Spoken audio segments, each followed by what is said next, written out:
Nandito na naman ako. Siyempre, good morning muna, Jan, at good evening rito.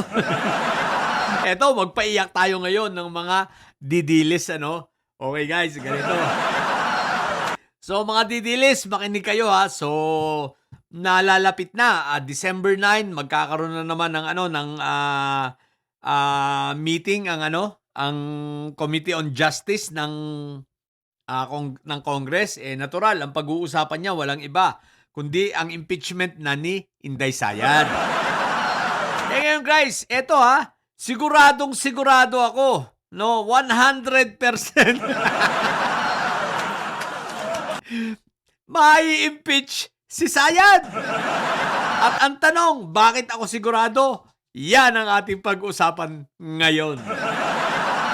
Unang-una, no? Siyempre, form and substance, sigurado 100% papasa.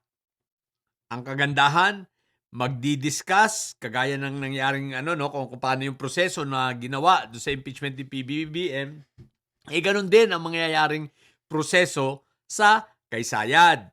So, sa pagtalakay ng substance, sapagkat yung form, given na yon, madali lang yon dahil kumpleto. May demanda, may ebidensya, may dokumento, at higit sa lahat, may nag-endorso. Okay? Di ba? Ngayon, pagdating sa substance, sigurado na rin. Bakit? Unang-una, ang mga ebidensyang ipapakita ron, hindi naman ang galing sa kung kanino lang. Ang marami ron, nanggaling sa investigasyon ng Quadcom. So, ibig sabihin, may mga personal knowledge itong mga nag-complaints, At the same time, hindi yun mapapasubalian dahil nga, ang marami ron, ang mga attachment ay galing sa Quadcom.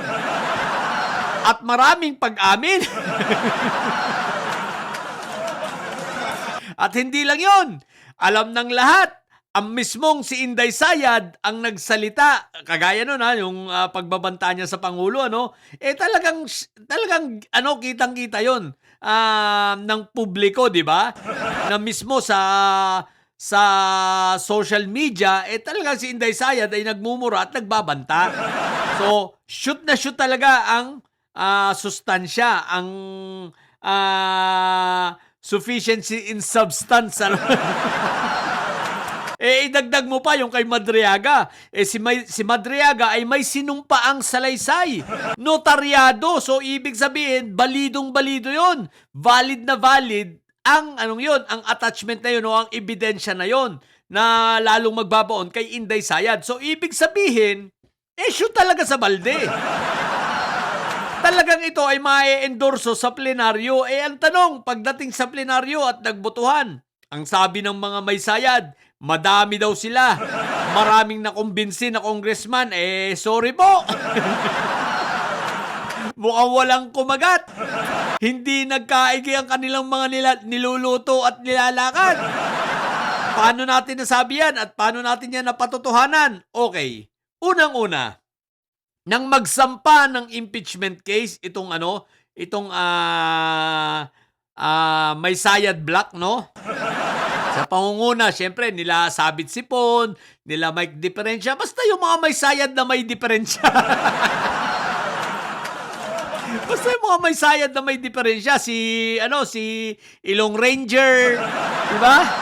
Yung mga buang, yung mga may sayad talaga, nung magsampa, aba. Walang nag-endorsong congressman. Doon pa lang red flag na yon, magtataka ka na. Akala ko ba ang dami nyo mga didilis? Ang sabi nyo, ang dami nyo. Ano naman at di isang congressman walang nag-endorso? Di ba yung mag-endorso na sana na si Meow Meow? Hindi naman makakapag-endorso dahil nga suspendido. At tapos, pumasok lang kahapon. Iisang araw pa na agad, nasuspindi. Nasuspindi na agad ng 60 days. Again, without pay. Pero kung wala man si Meow Meow, di ba ang dami ng congressman ninyo? Anyari. Ultimo nga yung anak ni Sabit Sipon nasa dapat mag-e-endorso. Di ba yung sinasabi ko na si Rochelle? Bakit hindi ginawa? Bakit hindi rin nag-endorso? Hindi kaya nagbago rin ang isip? Siguro na pag-isip-isip, may sayad naman yung aking tatay, di ko to susundin. Mga didilis, akala ko ba madami kayo eto pa. Ito ang magpapatunay lalo na ang didilis na ito, ang mga didilis na sinasabing sila ay marami, sila ay 32 million ay sa panaginip lang. O eto. Kung marami kayo, pati sa Kongreso, kung maraming kaalyado talaga si Sayad, no? Bakit naman? Nang magbutuhan para sa suspension nitong si Meow Meow, bakit lang siyam lang ang bumoto na na against? Siyam lang ang bumoto ng no.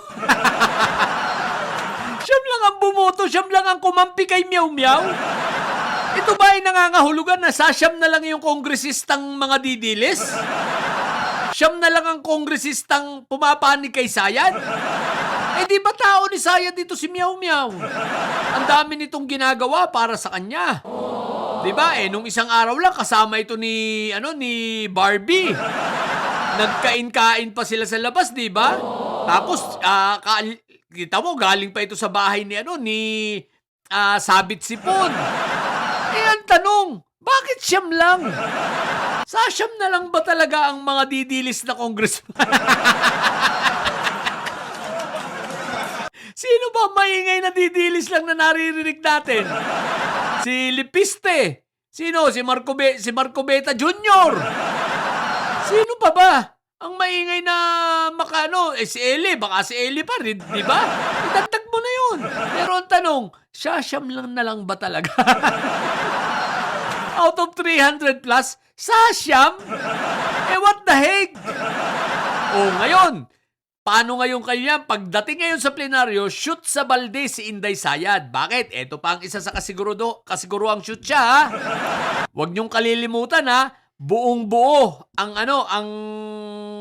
tawag dito, ang partido ni Congressman Martin Romualdez na may 111 na miyembro. Alalahanin ninyo, ha? Para maiakyat at maging articles of impeachment, no? Ang magiging desisyon ng tawag dito, Committee on Justice, no? Para maging articles of impeachment ito, kailangan lamang ng 106 na boto ng congressman. Sa partido pa lang ni Congressman Martin, ubos na. Sobra-sobra na. 111 na. Ay naku po, Rudy. Kaya nga po si Sayad ngayon, galit na. Hindi na mapakali at sureball na ang pagka-shoot niya sa balde. Nabigo pa sila sa Senado. Kaya pilit nilang gustong palitan si Tito Soto sapagkat nakikinikinita na nila ang mangyayari. Subalit tulad ng sinabi ko, di ba, bago pa man ito umusbong itong kay Loren Legardang issue, di ba't na-content ko na yan ang plano nila. Yan ang plano, ang sabi ng puting kabayo, di ba, ang i-push ay si Loren Legarda. At eto na nga, nangyari na nga. Subalit, bigo! Bigo at hindi tinanggap ni Loren. So ngayon, ang mga pangyayaring ito ay indikasyon na itong Makasayad Black, ang partido nitong ni Sayad, ay kabadong-kabado na. Mga didilis, maliwanag na maliwanag, ha? Kaya, abang-abang na lang. Sabi ko sa inyo, iiyak kayo hanggang 2028. Si Sayad, tatakas na yan. Tatakas na yan, Sayad ninyo. So, yun lang muna. Sa mga bobong didilis at may Sayad dyan, ang tatay nyo ay karton. Matili kayong may Sayad sapagkat ang may Sayad ay laging high blood.